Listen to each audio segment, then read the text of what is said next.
నమస్కారం. రేపు అనే పదం వినడానికి చాలా బాగుంటుంది కానీ అది మన విజయానికి అతిపెద్ద శత్రువు. మన జీవితంలో సమయం ఎంత విలువైందో వాయిదా వేయడం వల్ల మనం ఏం కోల్పోతామో వివరించే ఒక అద్భుతమైన కథను ఈరోజు మనం చూద్దాం. కథా ప్రారంభం. ఒక రాజు తన దానగుణానికి పేరుగాంచాడు.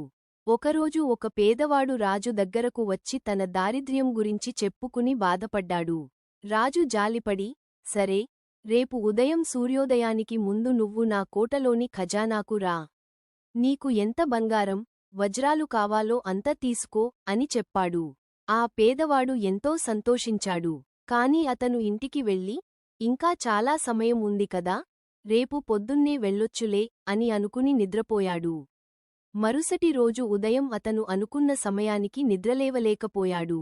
సూర్యుడు వచ్చాక వెళ్దాంలే, రాజుగారు ఎలాగూ ఇస్తారు కదా అని బద్దకించి ఆలస్యంగా కోట దగ్గరకు వెళ్లాడు. కాని అతను వెళ్లేసరికి సూర్యోదయం అయిపోయింది. ఖజానా తలుపులు మూసివేశారు. రాజుగారు కూడా దాన సమయం ముగిసిందని చెప్పి అతన్ని పంపించేశారు.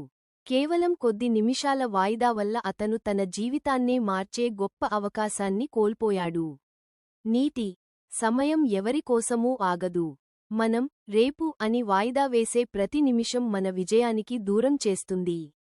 నిజమైన విజేతలు పనులను వాయిదా వేయరు, ఇప్పుడే పూర్తి చేస్తారు. గుర్తుంచుకోండి, నిన్న అనేది గడిచిపోయిన చరిత్ర, రేపు అనేది ఒక రహస్యం, కానీ నేడు అనేది దేవుడు మనకిచ్చిన వరం. ముగింపు: ఈ కథ మీకు నచ్చితే వెంటనే మీ పనులను ప్రారంభించండి, వాయిదా వేయకండి. ఈ వీడియోను లైక్ చేయండి మరియు మీ మిత్రులకు షేర్ చేయండి.